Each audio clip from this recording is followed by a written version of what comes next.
Well, we also joined on the line by Monhla Hlahla, who's the chairperson of the IDC. And Monhla, we were just discussing Madiba magic in the sporting fraternity, but no doubt that's also brought about some change and perhaps a Midas touch, a Madiba Midas touch within the corporate sector of South Africa.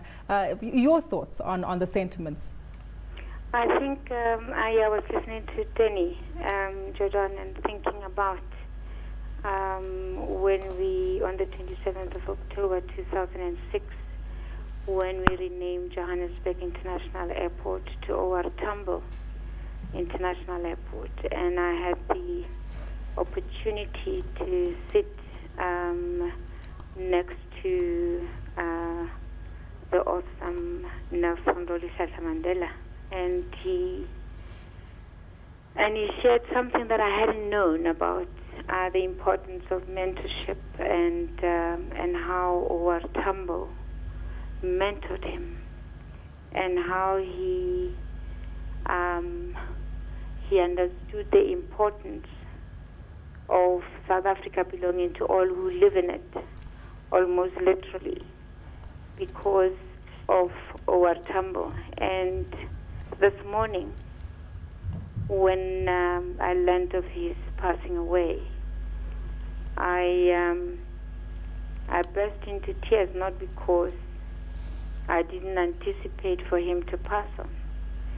I think because he's so magnanimous and huge, the burden of knowing that he shared with me some of the best and incredible ways to mentor, to prepare for your own future, and to live today in preparation for the world that you dream about, left me feeling overwhelmed by the responsibility of having to live up to that. Monhla, this is Nozipho joining Gugu at the desk. Now, for one of the women who have been named the top 10 most powerful women on the African continent, I'm quite certain that a lot of the strides and achievements that you've made have also been on the back of some of those conversations, those special conversations, as the one you've mentioned with Utata Mandela. On a personal level, what does Tata Mandela legacy mean for you? Oh my gosh. I think it's in the image that I always have, that I wish to share with many of my fellow countrymen and women and youth.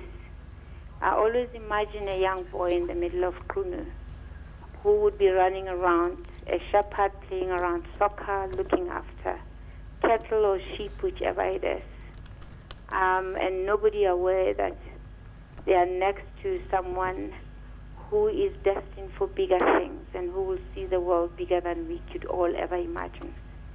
I'm one of those 50-year-olds that benefited from a vision of awesome Africans like Mandela. It's overwhelming to know that I've been so lucky to live at this time where someone so forgiving, someone who went out of his way to bring in everyone that felt very different from him so that he can narrow down what they perceived as difference. Somebody who gave me the courage.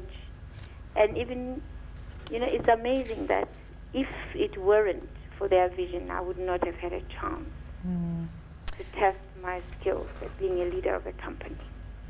For many of us, especially black women, our chance came at the back of people like him, but more so because of his vision. Monhla, thank you so much for sharing your emotive insights and a phenomenal story about mentorship that Utata Madiba shared with you. That was Monhla Hlahla, who is the chairperson of the IDC.